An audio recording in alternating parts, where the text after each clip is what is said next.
welcome back. So for those of you that might be just joining, my name is Greg Reichelt. I am an instructional technology specialist in Maine Township, which is like in Park Ridge, suburb of Chicago. What really qualifies me, I think, to do this is I've been in the classroom for a long time, but I also have my foot in the technology world. I work very closely with our district's technology director and lately our district's attorneys and administrators in SOPPA. In fact, I have been in SOPPA meetings all day. So I know a lot about it from the tech side, but I also kind of can empathize probably a little bit better with a lot of the teachers and how all of you are feeling. Like always, or like the two last meetings, we will be using Slido for questions. So as I am going along in this presentation, you can just scan that QR code or go to slido.com, type in that number, and you'll be able to up and down vote. I wasn't able to get to all of the questions last time, but they're still in the Slido. So if you asked a question last week, it's still there. I plan on answering it. I took a look at those. I was actually able to think about those questions rather than doing the free response. So you'll actually get a better response from me, I think. Yeah. So kind of what I want to go through today is I want to reiterate kind of why we're doing this, what exactly needs to be done from everyone before July 4th or July 1st, and then answer some very common questions and answers that I've gotten from district administrators and teachers, and then get into all of your specific questions. So again, this is kind of a whole thing, right? SOPPA is a big deal, and it requires a lot for all of us to do, both on the teacher side and on the administrator side. So let me just revisit like what the legislative intent was behind SOPPA. So schools today use a wide variety of beneficial and honestly sometimes necessary online services and technologies to help students learn, but there were concerns that were raised about whether sufficient safeguards were in place in order to protect student data. And ultimately, you know, as students are coming to us as educators, it's our jobs first and foremost to protect them. And that used to mean just protecting the front door, making sure people that entered the school had an ID and scanned and got a little name badge, and you kind of knew where everybody was at school. That evolved into kind of having cameras and stuff. But really, when we're thinking about what privacy means today, a lot of the things that the kids are sharing online, especially if we're requiring them as educators to share them, those could be with that student for the rest of their life. So it's really important that the things we're having them share have relevance, and that as educators, we have control over that data. So the act was intended to protect student data when it's collected by all of these EdTech companies, because there's so many different educational technology companies that have evolved and have started to collect that data. And Illinois really wanted to make sure that this data was used for just beneficial learning experiences. So I talked about all the way in the first session, a couple of examples of data privacy breaches in Ohio, but I wanted to cover one. This was the specific one that actually spurred a lot of Illinois legislators to act. So Pearson had a data breach. This was a while ago, but Pearson had a data breach, and they leaked a bunch of data from about I think it was, I don't want to say an exact number, but a ton of students. I think it was around 1 million students. Oh, yeah, it says nearly 1 million students in 13 states. So, and specifically in the Chicagoland area. And so Pearson, the company, when the parents tried to go to Pearson and say, hey, what's going on with this data breach, they kind of turned everything over to the district and said, well, the district's really responsible for protecting student data and students. That's not really our job. And the district was like, hold on, wait a second, we've entrusted you with this data. I thought you were in charge of protecting them. They were like, no, that's not really our thing. So it kind of it was very unclear as to who was in charge of protecting the student data and who was in charge of notifying parents that this data breach had happened. So that's really what spurred the SOPPA law. So what is covered under SOPPA? So SOPPA covers in the law, they use the term personally identifiable information, or PII. Basically anything that you can link a person or a student to that actual individual. So that could be a picture. That could be a name, that could be an email address, an address. It could be a lot of different things. This is actually something that a lot of people have asked in our questions. What is a school defined under SOPPA? So schools under SOPPA are any preschools, public kindergarten, elementary schools, secondary educational schools, vocational schools. This also includes any private and non-public schools. So there are different applications to private and non-public schools, specifically around what those institutions have to post to their websites. But SOPPA still applies to basically all educational institutions. So what do teachers ultimately have to do? Because I've mentioned SOPPA a lot. You know, we've talked about it a lot in this series. As a teacher, you need to make sure that all of the tools, apps, websites that you currently use are on your district's approved list. Become familiar with your district's plans and policies for complying with SOPPA as they become available, and start to communicate with administrators, curriculum leaders, technology leaders about the technology tools that you're using.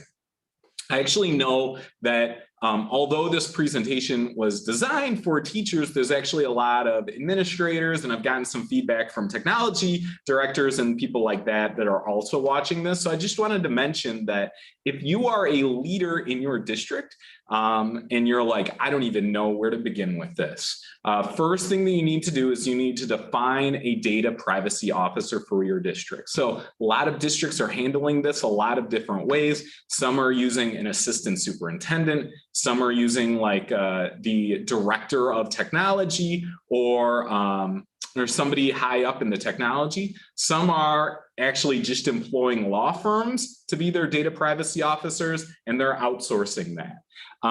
Make sure that your district is part of the Student Privacy Alliance. So the Student Privacy Alliance is this organization where because ultimately with SOPPA, districts have to get these agreements with all of these EdTech vendors to make sure if there is a breach of data that EdTech vendor notifies the district, and then the district, it's ultimately the district's responsibility to notify everyone else. Well, if you're using the contracts, the NDPA, and you're utilizing the resources on the Student Privacy Alliance website, things will just go a lot easier for you. The Student Privacy Alliance was really set up so that you're not in this alone. So make sure that you join that and use the NDPA whenever possible. That's just the agreement used so that other districts can piggyback off of your work. Join other districts leaders in discussing the impact of SOPPA and figure out solutions that'll work for your stakeholders. I've been a part of a lot of these discussions on a lot of different mailing lists and newsletters and different conference calls. And it seems like a lot of different districts are taking different approaches based upon who their students are, the type of parents they have, how large of a district they are. So it's really important that you're working with your stakeholders to make sure that you're doing what's best for ultimately your students. Because I think going back to the ultimate intent of the legislation, protecting student data, I don't think anyone is against that. So figuring out what that looks like for your district and taking reasonable steps in order to do that is important.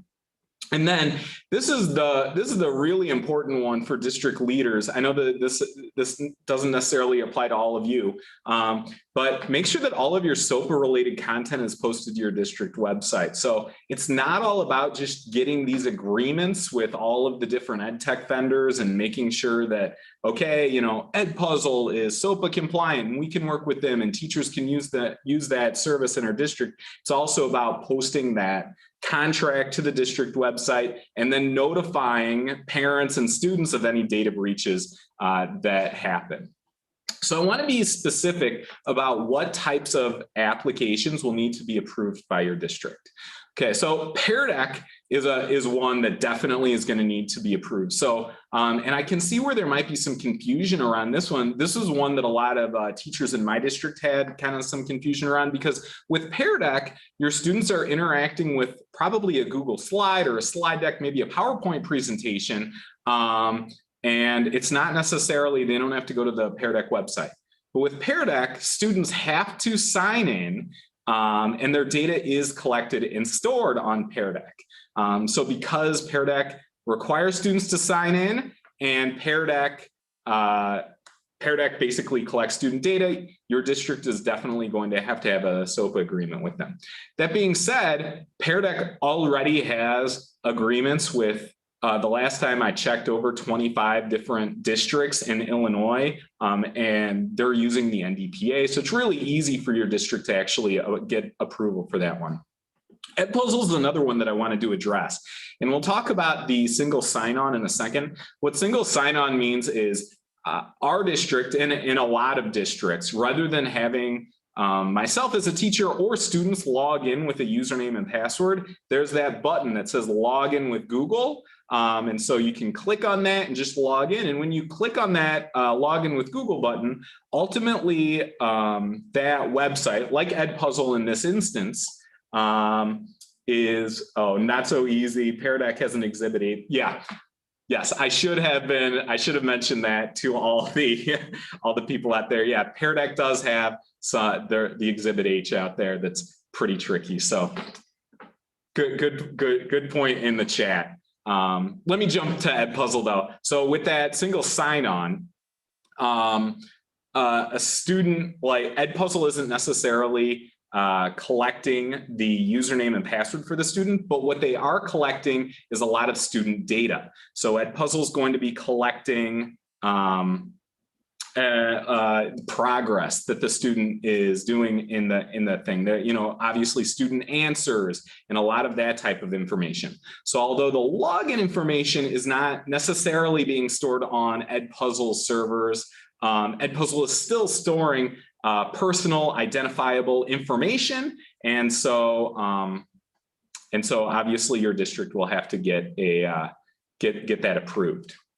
Some things though that your district won't need to get approved. So Formule is an extension. It's a Google Form extension. I use it all the time. I don't necessarily use it with my students, but Formule is a great way to if you have a bunch of data in a Google form, you can sort that data, or based upon the data that's in this form, you can make Formule do different things. Formule doesn't, although Formule works with specific student data, it doesn't collect any data.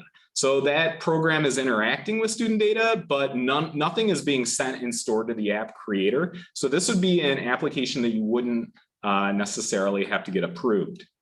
Slido, the thing that I'm using right now. So all of you can use Slido. You can scan my little QR code. You can sign into it. Oh, there's a good question about college surveys. I will get to the college stuff in a minute. So Slido, you guys can all scan that app and then like upvote or downvote questions and stuff. You can all do that anonymously. So because if a teacher is having, like I'm having all of you right now, interact with an application, and students can do so anonymously, and that application isn't collecting any personal information from the students, then it does not need to be SOPPA approved. That being said, if a teacher, or any application for that matter, requires a student to sign in, so you're a teacher and you're like, you know what, I know that you could log in and use Slido anonymously, but I'd actually like my students to log in so that I can monitor who's asking questions and, okay, Johnny asked this question. If a teacher is going to require that their students log in to use the service, then it would need to be covered. So I think as teachers, you really need to think about how you're using applications. And in my district, I have been really open with all of our staff and said, look, if there's an application that you have a question about, it's better to come to me and ask me. and I will work with my technology staff and our administrators and our attorneys, and we'll work through this. Rather than just having the teacher go, oh, I think that this is probably good, and so I'm not really going to ask anyone. So I think I have definitely, as a teacher, heard the phrase, it's better to ask for forgiveness than permission. But I think in the case of SOPPA, definitely asking permission is going to be your better bet. So again, start to have those conversations, start to ask about those apps. So is Illinois the only state doing this? Well, so SOPPA specifically applies to Illinois, but there are a lot of different states that have very similar data privacy laws. FERPA in particular is a it's a privacy law about different students. There were 40 different states have privacy laws that have to do with student information have been passed, including the District of Columbia, about K through 12 educations. The most strict laws actually exist in California. Some more recent laws have been passed in Colorado, in New York, and I know a lot of other states are expanding this as well. So I think ultimately we're probably going to have to get some national legislation going on this, because right now each state is tackling this on their own, and some states have different requirements than other states. Our requirements are different than California's requirements, and those are different than Colorado's requirements. So I think it's going to be really interesting moving forward. Yeah. Also, I think because this legislation is new, there's definitely going to need to be some case law established around it. And what does a reasonable practice mean? And a lot of these other things around there. So ultimately, like I've been saying, though, in these meetings, I think making your best effort is going to be really important. And myself and the people in my district, we've taken the stance of we don't want to be the ones that are establishing the case law. So, and I'm sure none of you do either. So working hard now will prevent some headaches later, I think. So what about, does this law include Google extensions? So yes, ultimately it does. If the extension asks for permissions and it accesses personally identifiable information, and you're having students use those extensions, or you're a school administrator and you're pushing out this Google extension to all students' Chromebooks, you should have an agreement with that thing. So this doesn't just apply to websites. This applies to all applications that are sending information out. There was a question in this tech forum, actually, that I was a part of that said, hey, we have this student online information system for grading and it's internal. Do we have to have an agreement for that? And ultimately, I think that district made the decision to still get the agreement because there were some backdoors and there were some ways for the creator of the SIS, or the student information system, to be able to access some student data and update the stuff. So ultimately, I think you're going to need to probably get those agreements. Or if not, definitely work with your attorneys and figure out like language as to why you don't need those agreements. Will I get in trouble if I used an unapproved EdTech resource? Well, haven't you guys heard of all the SOPPA jails going up? No, there's no such thing as SOPPA jail. It's going to be, there's going to be, you know, Illinois is obviously, there's going to be several different people that are taking a look and making sure that districts are complying with this. And ultimately, your district is going to be held liable for the use of any unapproved applications that are being handled in your district. I want to note that initially, the initial language for the SOPPA law actually held teachers liable. That, thank God, got removed. So now teachers are not held liable. It's the districts that are liable. But that being said, your district will be held liable and for your actions. So I think that they're going to be taking it probably pretty seriously. And there may be specific specific consequences if you choose to ignore a district's mandate, even if you disagree with it. So what if you paid for a resource or subscription already individually? Can you still use it? Unfortunately, no. If you are using a service with your students and it collects student data, you can no longer use this product without a data privacy agreement. So you can probably talk to your technology director or whoever your data privacy officer is in your district and work with them to get something established. But yeah, ultimately, no. You have, even if you're the one paying for it as a teacher, your district still has to have that agreement. I mentioned this before, but if a website just requires you to log in with a Google, like that Google sign-in button or a single sign-on. So there's a lot of companies that do this, that have that Google sign-in, that individual sign-in button.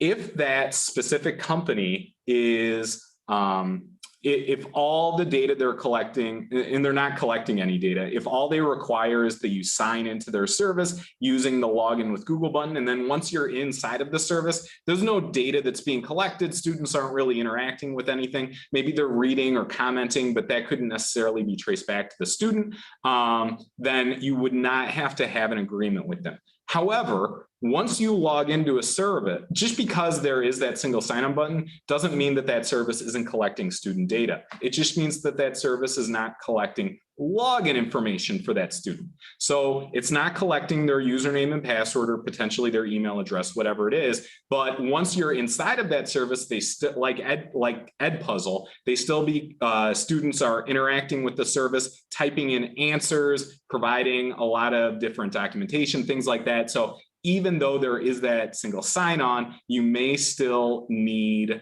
a contract. Your district still may need a contract with them, a DPA. So unfortunately, there's not a best, like, because it has the Google sign-on, then it's good to go. This unfortunately has to be evaluated on a case-by-case basis. So a question that I got, at least from the teachers in my district, is like, what about Facebook, Twitter, Instagram? What about pictures? So SOPPA really focuses on EdTech companies. And you could make the case as like an armchair TV lawyer that because these companies aren't EdTech companies and their products aren't designed for educational use, they don't apply to SOPPA.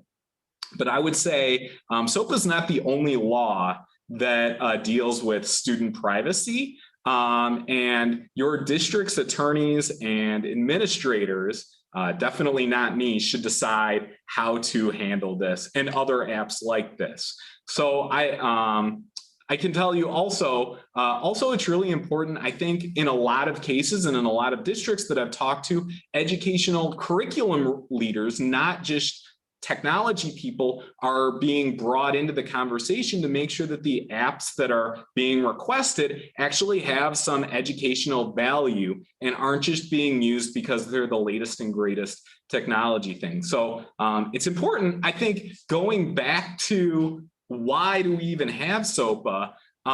This data that we have, the companies are collecting, that can stick with a student forever. So it's not like, you know, you snap a picture, you put it on the school website, and then, you know, you take it down a week later and then no one will ever see that. That one picture might be there forever and follow that student into their employment, into their adulthood, things like that. And as educators, we want to make sure to be able to control that data, and we don't want to harm any students moving forward. So although SOPPA specifically applies to EdTech companies, SOPPA isn't the only law. There's FERPA, HIPAA, there's a lot of other laws that deal with student privacy. And so I think from a broader sense, it's going to be really important for your district administrators and technology leaders and potentially your district's attorneys to be discussing what data should be collected and why. So, I mean, your district isn't going to get an agreement with Facebook or Twitter, I don't think, even if they tried. But I think that that's a conversation that needs to be had at the district level, and make sure that you guys are covering all of your bases. I can tell you from a personal perspective, we're looking at this in our district. It's still a liability. We are going to be using some like Instagrams and Twitters and things like that, and post some student, not necessarily student pictures, but kind of take broad shots of things that are happening and talk about our students in a broad sense.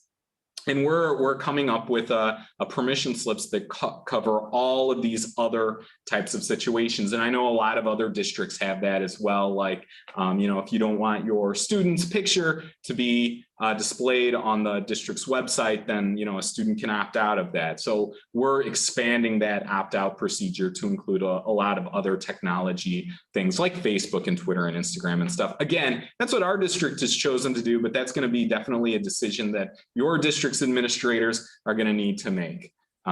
Yeah. So I wanted to save as much time as possible today for questions, because I know a lot of you probably have them. I will do my best to answer them. Like I said, I am a technology leader that's been dealing with all of this SOPPA stuff a lot in my district, but I am not an attorney. So giant caveat on that. So sounds like a school can create a permission slip for websites without SOPPA. So let me reiterate, because I tried to address this in the last question, but SOPPA really does apply to EdTech companies, or companies that were designed around creating educational technology and to be used with students. Our district is creating a permission slip to be used for other services that SOPPA wouldn't include, to make sure that we're covering all student data.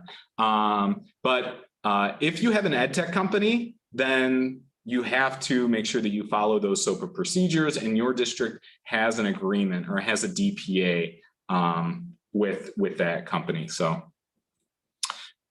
both Google Classroom and Microsoft Teams offer apps from within. Would these be included in an overall DPA, or would we have to request one for each use? So I can say both. I know Google and Microsoft, I sure hope that I haven't been paid just some lip service here, but I have heard from people much higher up that these companies are in the works of signing these DPA agreements. But ultimately, what's in those DPA agreements or these agreements, we don't necessarily know. So for those of you that don't know, like Flipgrid, for instance, is a Microsoft product. So if Microsoft signed a DPA, would Flipgrid get counted in that? Same thing with like Google. Probably I would assume Google would include Google Classroom. I don't know that, but would it extend as far as YouTube? So we really have to see what the agreements, when the agreements come out, what they include and what they don't include. No agreements, as to my knowledge, have been reached yet. I was on a meeting about this at the beginning of May. So like, I think it was May 1st or 2nd. So I haven't heard anything between then and now, but I do know that Microsoft, Google, Apple, they're all aware of SOPPA and they're working on it. So hopefully something is done by July 1st. I would assume that it would be.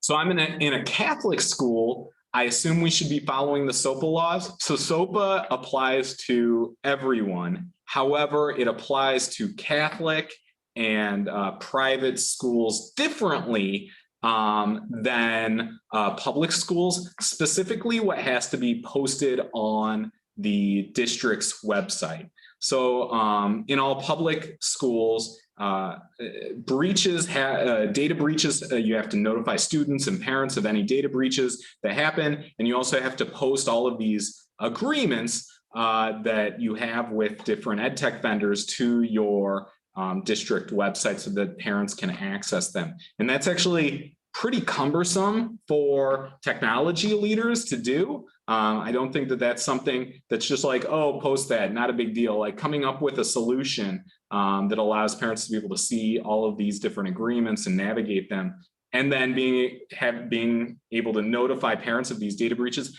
that's definitely not an easy task that's being asked of technology leaders. The law differs in how it applies to Catholic schools and private schools in that area, but and I'm going to be very vague in terms of like what it does mean, because I'm definitely not a lawyer, so I can't say to that. That's something that your school will have to deal with and figure out specifically. But I do know that SOPPA, your school, even if it's a private school, is going to have to be getting these agreements with EdTech vendors.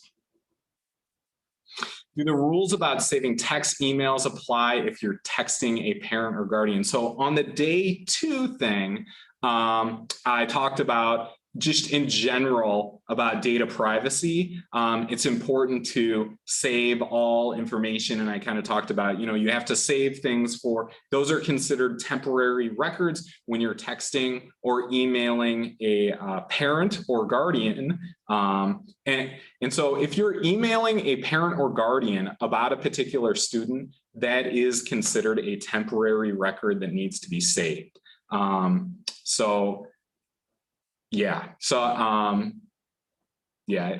It does.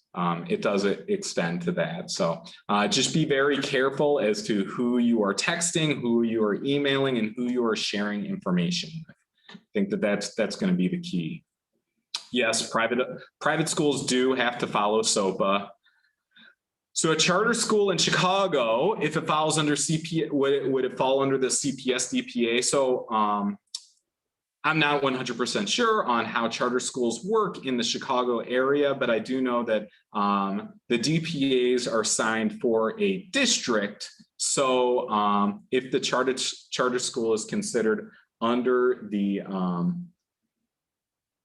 I was told emailing a parent would be considered a permanent record. I'm sorry. I think that those are temporary records. But that's my understanding from talking. That's how our district has interpreted the law. And we're treating those emails as temporary records that have to be saved for 6 years. But again, your district's attorneys may interpret the law in a different way. That's the fun part about this legalese. So I would definitely stick with what your district's administrators and attorneys have given you as guidelines and follow those. So if a charter school is part of the CPS school district, then those DPAs would fall under that. However, if they are a private school and they're not considered part of the Chicago Public School District, then you would have to create your own. You'd have to get your own DPAs, even if the students have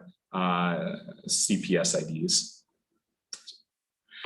I use Moat for student feedback. It does not require us to have students mode installed on their computers, just on my computer. So yes, your district will have to have an agreement with Moat. And the reason for this is because Moat, when you are, I use my Moat all the time with my students. When you're recording, you're giving feedback to students using Moat. Most likely about student assessments and stuff. So you're saying, Johnny, it looks like you did awesome on questions 2 and 3, but you missed question 4. Here's how to improve that, whatever. That is considered student data. And so you would have to have an agreement. And I will say I checked, there's a number of schools that have agreements with Moat already. So I'm not going to say that it's easy to get an agreement with Moat like I did for Pear Deck. I'm not going to make that mistake, but I do know that a lot of districts have agreements with Moat. Our district is in talks with Moat too to get a DPA signed as well. So yeah. There's many sites requiring no registration, no usernames, passwords, and they're quite effective. Would they be acceptable tools for student use? So yes, if a website is not collecting any student data, then you can use that site with your student. And I think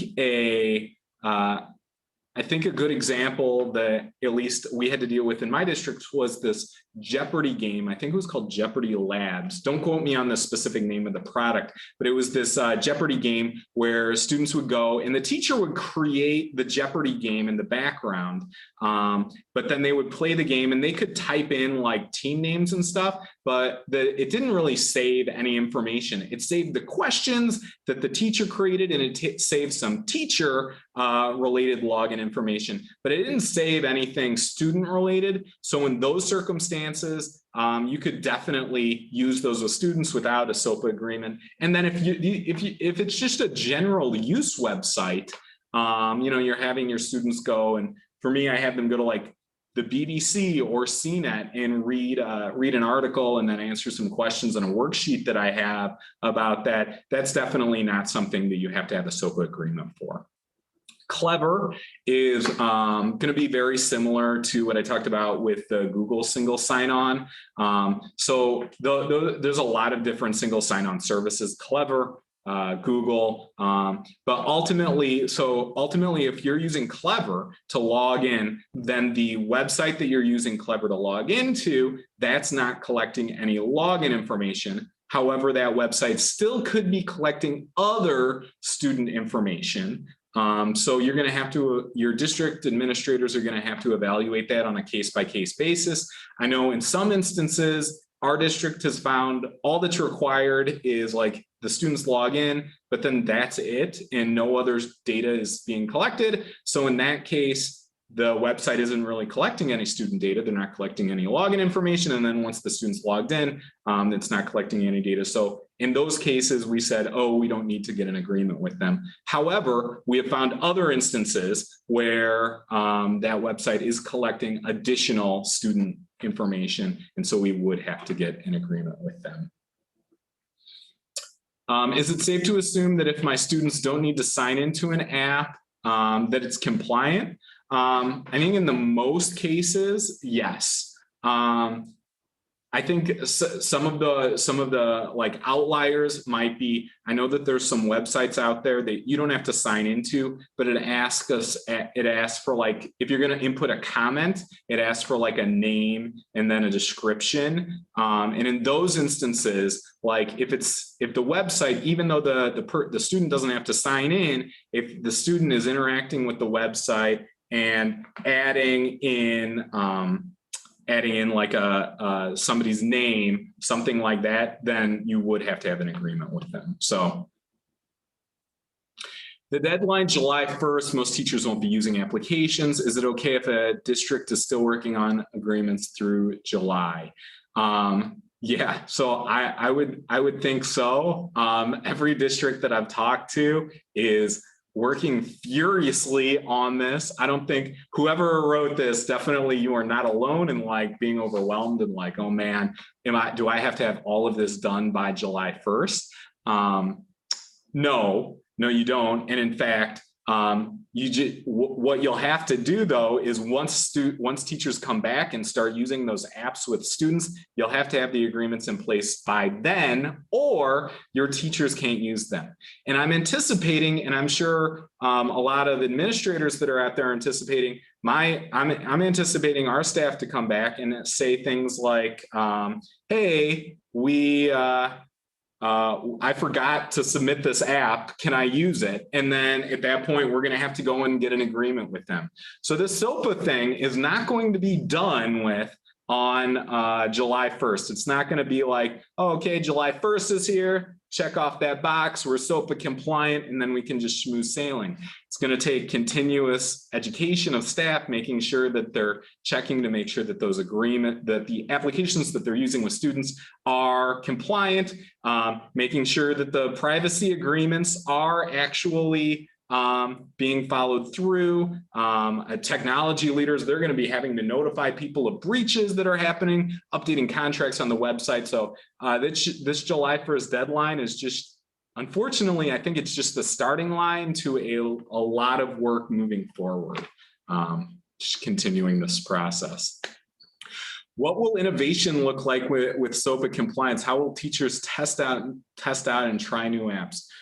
Yeah, this is going to be uncharted waters. I think what's going to end up happening is people are going to be going to like different conferences, things like that, seeing what other teachers are using, and then going to their district administrators and saying, hey, I saw this at a conference. I'd like to try it out. Can I? So unlike before, when you know, it was kind of the Wild West, and you're like, oh, that looks neat. I'm going to try it tomorrow in my classroom. It's going to look like, oh, that looks cool. I'm going to submit that app to use, and I'm potentially going to use that in a month or two once my district approves it.